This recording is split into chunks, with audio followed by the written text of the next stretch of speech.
जिस चीज का पहले से ही डर था आखिर वही हुआ। आपके साथ बहुत बड़ा धोखा होने जा रहा है। मेवात की जिन विधानसभा सीटों पर आप और मैं जीत का अनुमान लगा रहे थे, उन सीटों पर अब बड़ा खतरा मंडराने लगा है। हरियाणा के विधानसभा चुनावों में मुकाबला सीधा बीजेपी और कांग्रेस के बीच है और इस बार मेवात की सभी विधानसभाओं समेत हरियाणा में कांग्रेस की सरकार बनने के ज्यादा आसार नजर आ रहे हैं। लेकिन बीजेपी पार्टी ने हरियाणा में सरकार बनाने का जाल बिछा दिया है और इस जाल में मेवात की जनता फंस चुकी है। और बीजेपी की इस चाल का सबसे बड़ा नुकसान हथीन विधानसभा समेत मेवात की विधानसभा सीटों पर होने जा रहा है। मुझे सिर्फ कुछ मिनट दीजिए, आपको सब कुछ बताने वाला हूं और यह जानकारी आप में से हर एक के लिए बेहद जरूरी होने वाली है।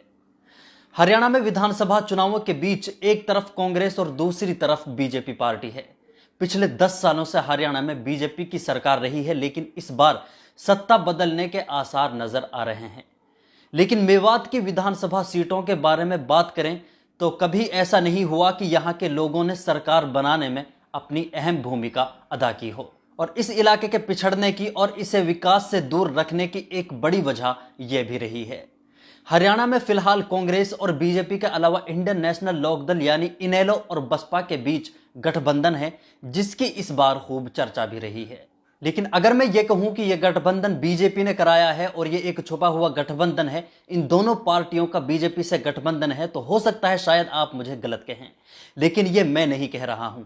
ये पार्टियों के नेता कह रहे हैं, ये इनेलो बसपा गठबंधन के नेता कह रहे हैं और बीजेपी पार्टी के खुद नेता कह रहे हैं।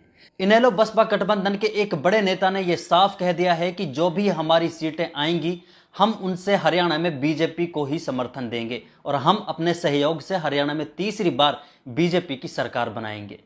यह कहा है हरियाणा लोकहित पार्टी यानी हेलोपा पार्टी के प्रमुख गोपाल कांडा ने। गोपाल कांडा पहले एनडीए गठबंधन का हिस्सा थे, फिलहाल वो इनेलो और बसपा पार्टी के साथ जुड़े हैं। इसके बारे में यह भी चर्चा रही कि बीजेपी ने गोपाल कांडा को पार्टी से अलग किया है और उन्होंने अपनी पार्टी से गोपाल कांडा को निकाल दिया है, लेकिन ये सब कुछ खुद सामने आकर गोपाल कांडा ने साफ कर दिया है। गोपाल कांडा ने कहा है कि हमारी पार्टी आज भी एनडीए का हिस्सा है, किसी ने निकाला नहीं है। बीजेपी ने भी टिकट बंटवारे में हमारी राय कई सीटों पर मानी है। मैंने पहले दिन से ही कहा है कि बीजेपी को मेरा अनकंडीशनल सपोर्ट है। मैं काम के नाम पर जनता के बीच जाऊंगा। वहीं सरकार के मंत्री पद को लेकर उन्होंने कहा है कि मैंने मंत्री पद कभी नहीं मांगा है, आपको जो काम करना है ऐसे ही कर लो, तो कभी मंत्री पद की इच्छा नहीं रही। हम अपने सहयोग से इस बार बीजेपी को समर्थन देंगे और बीजेपी की सरकार बनाएंगे। इसके बाद अब एक और बड़े सबूत की तरफ आपको लेकर चलता हूं।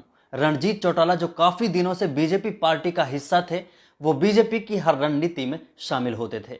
बीजेपी पार्टी को छोड़ने के बाद उन्होंने बता दिया है कि पार्टी के अंदर क्या रणनीति बनाई गई है और क्या कुछ हो रहा है। चलिए खुद रणजीत चौटाला से सुनते हैं कि वो क्या कहते हैं। ये यहाँ नहीं हुआ, ये तो ऊपर से करवाया गया है, दिल्ली से होता है, दिल्ली से सब कुछ करके करा जाता है। आप सारे पत्रकार समझते हैं कि रानिया में अगर शिवपाल कंबोज को टिकट दी जाती है बीजेपी को, तो क्या मतलब है। और जहाँ पिछली बार आदित्य चौटाला 46,000 वोट लेके गया था, उसकी टिकट काट के गांव में सरपंच नहीं बनता, बलदेव सिंह मांगियाना को देने का क्या मतलब है। और इसके बाद इलाहाबाद में जहाँ मीनू बेनीवाल सबसे स्ट्रॉन्ग कैंडिडेट था, जहाँ 1 लाख से ऊपर किसान है, प्योर जाट बेल्ट है जो, उसमें एक अमीर चंद मेहता को तलवार से उठा के टिकट देने का क्या मतलब है। ये सारी टिकटें मैनेज करके दी गई है और बांट के दी गई, एक अंडरग्राउंड समझौता है उसके तहत दी गई है। INLD, बीजेपी और ये आपका हलोपा, इनका तीनों की आपस में अंडरस्टैंडिंग करके दी गई है। मेन लीडरशिप बीजेपी की रहेगी, एक अंदर छोटा गठबंधन है जो। अब ये सब कुछ सुनने के बाद शायद आपका जहन और आपका दिमाग बिल्कुल क्लियर हो गया होगा। अब इस गठबंधन पार्टी से मेवात से जुड़े हुए लीडर्स की बात करते हैं जिस जाल में आपको फंसाया जा रहा है। सबसे पहले नुहू विधानसभा सीट के बारे में बात करते हैं। इसके बारे में खूब चर्चा भी रही।